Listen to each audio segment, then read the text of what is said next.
Salut, je m'appelle Wayne et c'est l'émission de Type Tested. Aujourd'hui, nous avons une machine à écrire KMM de Roal. Et aujourd'hui, nous avons réparé... Excuse me. Let's try that again. Hi, my name is Wayne and this is Type Tested. Today, I have in front of me a Roal KMM.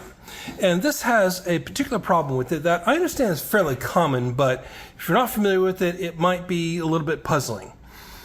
As you can see, I've begun taking some pieces off of this, including the cover here, which I'll get rid of.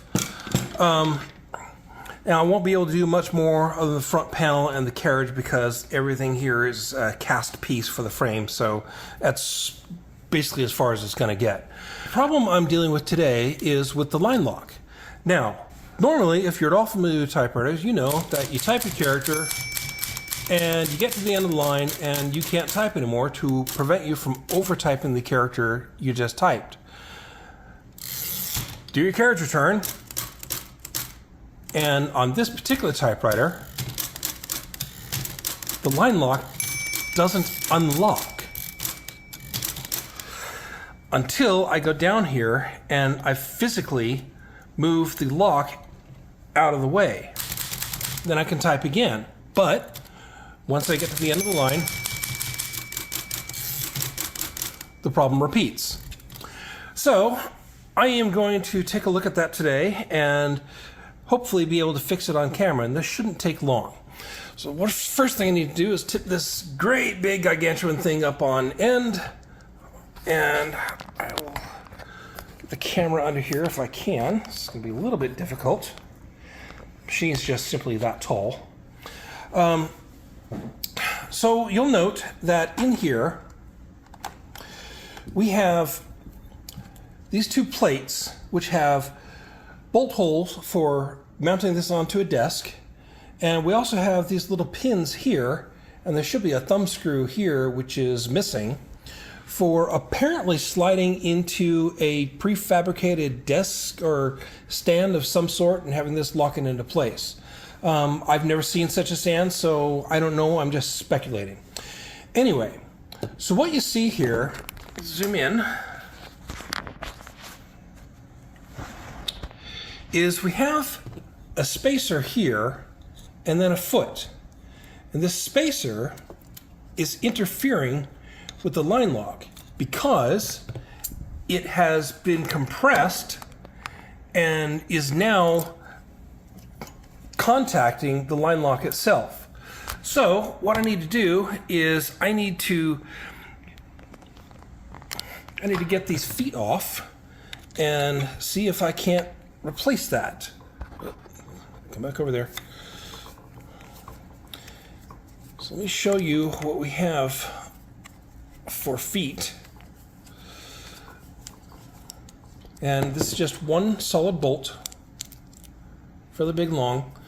We have a little metal piece which is usually inside the foot here. Down to the bottom, take this one off, and this whole plate should come out.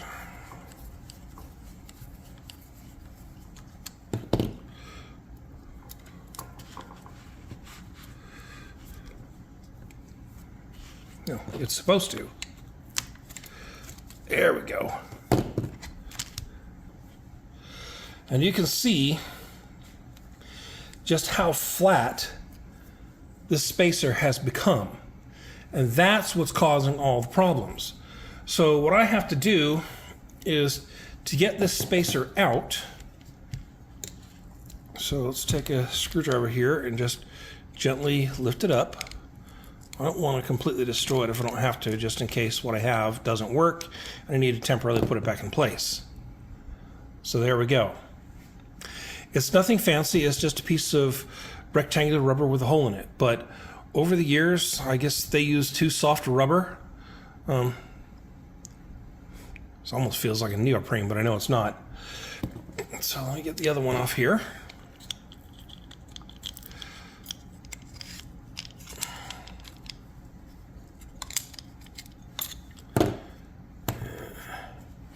Get that out of the way, whatever that is. And now we have two empty feet. Now, if you want to replace the feet on this particular unit, you can dismount them by bending these clips out and taking the feet out. But usually you don't have to do that. You just have to separate them from this bit of metal in here. Now, I will replace these feet later because these are also quite smashed down, as you can see. But for practical purposes, they're still serviceable. It's the spacer that's the real problem. Now, what I did is I took a look at these, and I took a look at what was roughly the original size, and I managed to find some rubber spacers on Amazon that measured about that same size and had the same size hole opening. So they're not going to be quite exact. They're not going to fill up the whole area here, and I might actually decide to go back and buy some larger diameter ones. These particular ones are 3/8 inch tall, 1/4 inch inner hole, and a 3/4 inch outer diameter. And if you want to, you can buy something that's quite a bit larger and just use a razor blade or something, or a pocket knife, cut off the sides and make it more or less rectangular or oval and do it that way. So what I'm going to do is I'm going to go ahead and use these spacers here. So I'm going to put one in this side, hold it in here, put the bolt through it.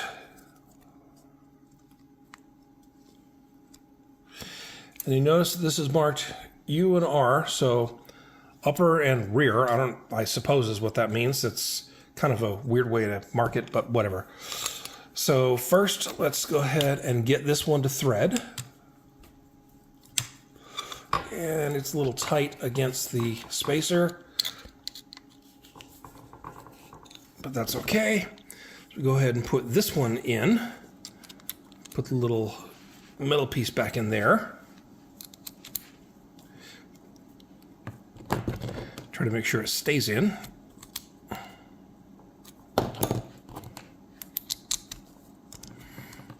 Get this one set.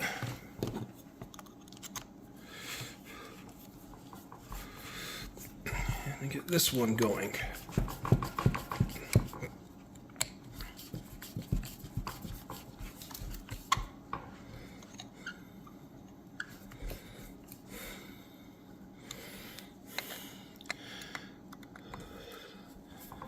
Now, these spacers don't actually have to be any particular dimension. They just have to be tall enough to give sufficient clearance and yet short enough that the bolt can pass through them and securely bind to the typewriter. So now I'm going to go ahead and do these others here.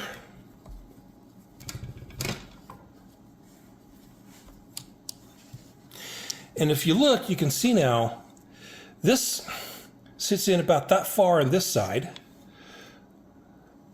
And over here, it sits basically flush. So that's what the difference is on the depth.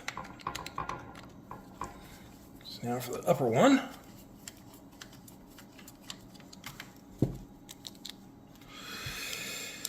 And do the same thing. Get in here. Kind of gently work that out.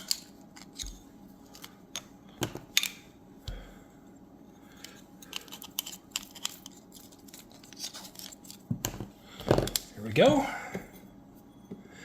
Now, put this spacer on there. And this one on here. And note the orientation. Get it up in here and thread it back on. And you'll notice this foot's in much better condition than the others. But they all need to be replaced. Now you can try to cut your own from a piece of rubber, but it's easiest just to source feet from someone else or a new replacement. There are people out there who make them. Unfortunately, they're more expensive than I think they ought to be, but that's the nature of trying to fix typewriters these days.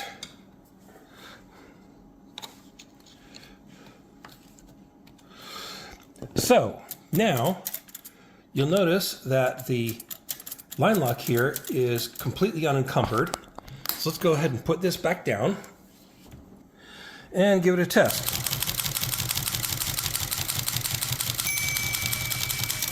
Locks and unlocks. And that's all there is to it.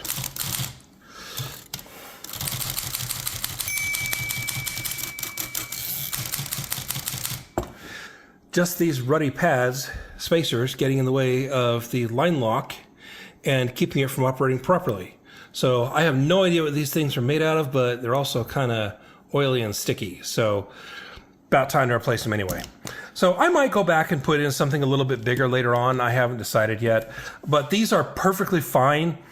They will also tend to compress over time, but you know, I'm trying to get this working for the next 10 or 15 years, not the next 100. So anyway, that's all I have for today. Once again, my name is Wayne, and this is Type Tested.